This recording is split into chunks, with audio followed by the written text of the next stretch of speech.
Na exclusive interview nyingine na ni kubwa tena naruka kupitia hapa Icon TV.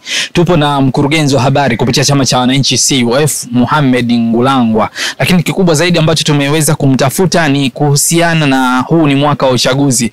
Na yeye ni mmoja kati ya watu ambao wametia nia kwa ajili ya kutaka ubunge jimbo la Mbagala. Na kama tunavyojua Oktoba 25 ndio mwaka wa uchaguzi, ndio siku ya uchaguzi yenyewe mwaka huu 2025. Kwa hiyo mwenyewe atatuambia kikubwa zaidi kilichompelekea mpaka hatake ubunge kwa mwaka huu 2025, lakini lisiwe jimbo lolote zaidi ya Mbagala atatuambia yeye mwenyewe. Naam, ni kweli naitwa Engineer Mohamed Ngulangwa. Kisiasa ni mkurugenzi wa habari, uenezi na mahusiano na umma wa chama cha wananchi CUF. Ni kweli bwana Dani Kaboma, kama ambavyo umesikia, mimi Ngulangwa nimetangaza nia ya kugombea ubunge jimbo la Mbagala. Jimbo la Mbagala lipo ndani ya wilaya ya Temeke, na kama inavyofahamika mimi pia ni mjumbe wa mkutano mkuu taifa wa chama cha wananchi CUF, nikiwakilisha wilaya ya Temeke. Wilaya ya Temeke ni wilaya ya kimakazi, ndipo ambapo mimi nimekuwa nikifanya harakati zangu za kisiasa kwa miaka mingi, na napatikana wilaya ya Temeke kwa maana ya jimbo la Temeke na jimbo la Mbagala pia kimakazi. Lakini kutokana na jiografia ya kisiasa na jinsi ambavyo tunaenda ndani ya chama, nimeona kwamba ipo haja ya nguvu zangu kwa ajili ya uchaguzi wa mwaka huu wa mwaka 2025 nizielekeze upande wa Mbagala, kwa sababu ya kuiana kijiografia na hatimaye pia kuendana na wakazi wa Mbagala. Lakini pia hili ni zao la maombi pia ya baadhi ya watu ambao wako karibu na mimi, walionishauri kwamba badala ya kwenda kugombea nje ya Dar es Salaam au badala ya kugombea nje ya Temeke, sasa hivi ni vizuri nikagombea upande wa Temeke. Lakini wao wazee pamoja na vijana wakanisisitiza kwamba napaswa kugombea katika jimbo la Mbagala ili niondoe kero mbalimbali ambazo nitakuja kuzieleza wakati wa kampeni, kama chama kikinipitisha kuwa miongoni kuwa mgombea wa jimbo hili la Mbagala. Ya Mbagala, sababu ya kwanza ni kwamba Mbagala ni ndani ya Temeke kama ambavyo nimesema. Lakini sababu ya pili nimesema Mbagala ina changamoto nyingi ambazo kwa bahati mbaya au nzuri kwa upande wetu sisi wapinzani, mbaya kwa upande wa CCM ni kwamba wabunge wengi waliopita kwa upande wa CCM kwa miaka mingi wameshindwa kuziaddress zile changamoto zinazowakabili watu wa Mbagala. Lakini kwa kuwa mimi ni mkazi wa Mbagala na Temeke, nimeona Mbagala ninaweza kuwa na mchango mkubwa sana wa kupambana dhidi ya changamoto zinazowakabili.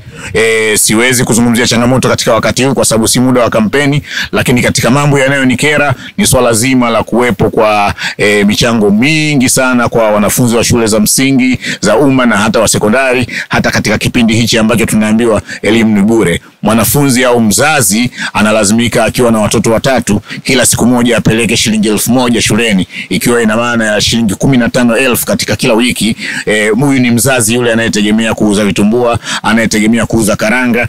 Shilingi 15,000 kwa wiki ni sawa na shilingi 60,000. Kwa hiyo tunamzungumzia mzazi asiyekuwa na kipato maalum. Lakini zipo changamoto nyingine ambazo baadaye nitaeleza kwamba naenda kuziondoa kwa namna gani katika eneo hili la Mbagala. Kwa hiyo kwanza, kwa sababu pia CCM imeshindwa kupitia mbunge wake kutatua kero mbalimbali zinazohusu watu wa Mbagala. Lakini pia ni kwa sababu Mbagala inanihusu kimakazi na inanihusu pia kwamba wilaya ya Temeke ambayo mimi ni kiongozi wake katika upande wa chama ni eneo langu la kimakazi. Lakini nahisi kwamba nazielewa vizuri zaidi changamoto za Mbagala kuliko za jimbo lingine, na ziko ndani ya uwezo wangu kuweza kuzitatua.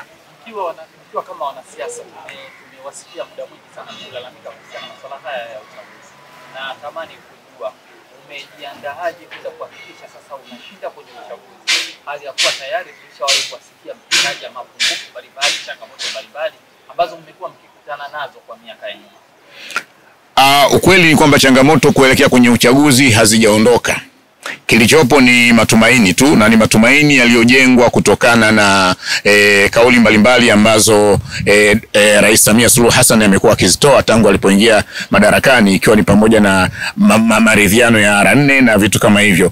Ni kweli tumetoka kwenye uchaguzi wa serikali za mitaa, vijiji na vitongoji mwaka 2024, uchaguzi ambao kwa mara nyingine tena umeharibiwa na serikali ya Chama cha Mapinduzi, pamoja na kwamba tayari kulikuwa kuna matamko haya ya maridhiano.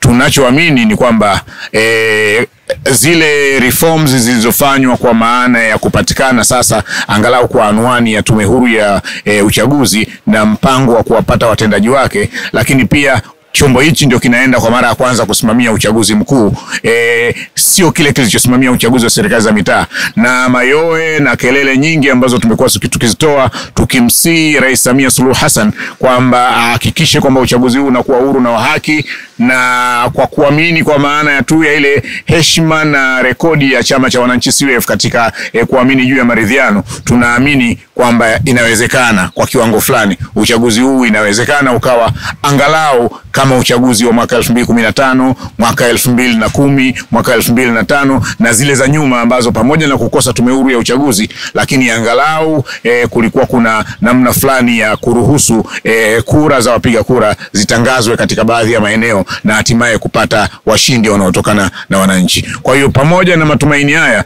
tunaendelea kutoa wito kwa Rais wa Jamhuri ya Muungano wa Tanzania kwa kumsisitiza kwamba uchaguzi huu uko mikononi mwake. Amani ya Tanzania kama ilivyokuwa amani katika asili yake ni zao la haki. Ikivurugwa haki katika uchaguzi wa mwaka 2025 ni moja katika vichocheo vya uvunjifu wa amani, na hili likitokea wakati nchi iko mikononi mwake, maana yake ni kwamba hatokwepa lawama ya kile ambacho kinaweza ikatokea. Kwa hiyo kwa imani ile inayotokana na maridhiano, imani ile ya matamko ambayo yameendelea kutoka hata baada ya uchaguzi wa 2024 wa serikali za mitaa kuvurugwa, ndio tumejenga imani kwamba huenda uchaguzi huu ukawa una nafuu, ukawa huru na haki japo kwa kiwango fulani, na hilo ndio linalopelekea tutangaze nia ya kugombea. Na kwa nini tunatangaza nia ya kugombea, au kwa nini tumeamua kugombea na si kususia? Sisi CUF Chama cha Wananchi ni waathirika wa kususia uchaguzi. Kama mnavyokumbuka uchaguzi wa mwaka 2015 baada ya kuvurugwa na Jecha marehemu, Mungu amrehemu, kilichotokea baadaye ni kwamba Chama cha Wananchi CUF kiligomea kushiriki uchaguzi wa marudiano, uchaguzi wa marudio kule Zanzibar. Athari yake ni kwamba ni kama tulienda kukabidhi baraza la wawakilishi kwa CCM na tukawapa uhuru wa kuamua wanachokitaka, na madhara yake ni pamoja na kutunga sheria ambazo sasa zimekuwa ni kandamizi lakini zinasomeka kama sheria. Namna ya kuzipinga kwake inakuwa ngumu, ikiwemo hata ya uchaguzi. Kura mbili ambazo zinapigwa kwa siku mbili ni zao la kutokuwepo kwa wawakilishi wanaotokana na Chama cha Wananchi CUF, lakini ni zao la kususia uchaguzi mwaka 2015. Kwa watu ambao hawafahamu, naamini unakwenda kugombea Mbagala kwa mara ya kwanza. Ngulangwa ni nani hasa? Mimi Engineer Mohamed Ngulangwa ni kwanza kiasili mimi ni mtu ambaye natokea Kilwa, kwa maana ya kwamba mimi ni Matumbi. Jina langu ni Mohamed Mshamu Ngulangwa, na ongezea title ya engineer kwa sababu kwa mujibu wa sheria ya usajili wa wahandisi ya mwaka 1997, mtu ambaye anahitimu na hatimaye anapata kiwango cha utaalamu cha engineering kwa miaka isiyopungua 3 na hatimaye kusajiliwa na bodi ya wahandisi Tanzania kama professional engineer, kwa maana engineer mtaalam, basi moja ya title yake ni pamoja na kuitwa engineer. Kwa hiyo mimi ni msajiliwa wa bodi ya wahandisi Tanzania kwa namba PE 3166 kama professional engineer. Nina degree ya uhandisi kutoka Chuo Kikuu cha Dar es Salaam niliyoipata mwaka 2003, lakini nina masters in engineering management na masters in business administration. Hizi nimezipata kutoka katika Chuo Kikuu cha Dar es Salaam na Chuo Kikuu ya Tanzania, lakini pia na thanawi katika elimu ya dini. Nimeshawahi kuwa mtumishi wa umma, nishawahi kuwa asset manager wa Mkwawa, chuo kikuu cha elimu kishiriki cha Mkwawa kule Iringa kwa miaka kadhaa, lakini pia niliwahi kuwa mtumishi katika shirika la umeme Tanzania TANESCO makao makuu kama project engineer. Nilishiriki katika miradi kadhaa, ikiwa ni pamoja na mradi ule wa umeme maarufu wa Electricity 5 ambao unahusisha Sokoine, Ilala pamoja na maeneo mengine, ikiwa pamoja na Njiro kule Arusha. Kwa hiyo nina uzoefu katika utumishi wa umma, lakini nina uzoefu wa kisiasa. Nimekuwa mwanasiasa kwa takriban miaka 20 kwa sasa hivi, lakini ndani ya chama cha wananchi CUF nimekuwa mkurugenzi kwa takriban miaka 9 sasa hivi.